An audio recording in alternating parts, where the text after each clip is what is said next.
Channel തുടങ്ങിയ മുതൽ ഇന്ന് വരെയായിട്ടും എനിക്കിഷ്ടപ്പെട്ട പല റെസിപ്പീസും എനിക്ക് ചെയ്യാണ്ട് മാറ്റി വെക്കേണ്ട വന്നിന് കേട്ടാ.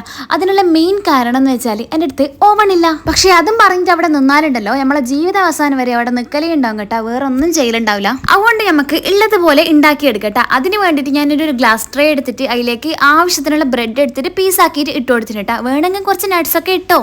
പിന്നെ കുറച്ച് പാലെടുത്തിട്ട് അതിലേക്ക് കുറച്ച് മിൽക്ക് മെയ്ഡും പഞ്ചസാരയും വാനില എസൻസും ഇട്ടിട്ട് നല്ലോണം ഒന്ന് പതിപ്പിച്ചെടുക്കുക. വേണമെങ്കിൽ കുറച്ച് ഏലക്കായ് പൊടിയൊക്കെ ഇടാം.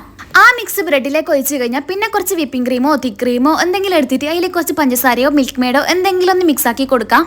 എന്നിട്ട് നമ്മൾ ബ്രെഡിന്റെ മേലേക്ക് ഉണ്ടല്ലോ നല്ല വീതി വിസ്താരത്തിൽ അങ്ങ് ഒഴിച്ചു കൊടുക്കാം. എന്നിട്ട് ഒരു 10-30 മിനിറ്റ് ഉണ്ടല്ലോ നല്ലോണം ബേക്ക് ചെയ്തിട്ട് എടുത്താൽ നമ്മളെ ഉമ്മോല് റെഡി. ഇനിയിപ്പോൾ വേറെ പണിയൊന്നും ഇല്ല കേട്ടാ, ടേസ്റ്റ് ചെയ്താൽ മതി. ടേസ്റ്റ് ചെയ്യുന്നൊക്കെ കൊള്ളാം. ഇങ്ങനെ അണ്ണാക്ക് പൊള്ളാണ്ട് സൂക്ഷിച്ചാൽ ഇങ്ങക്ക് നല്ല കേട്ടാ. പിന്നെ എന്നോട് പറഞ്ഞിട്ട് കാര്യമില്ല.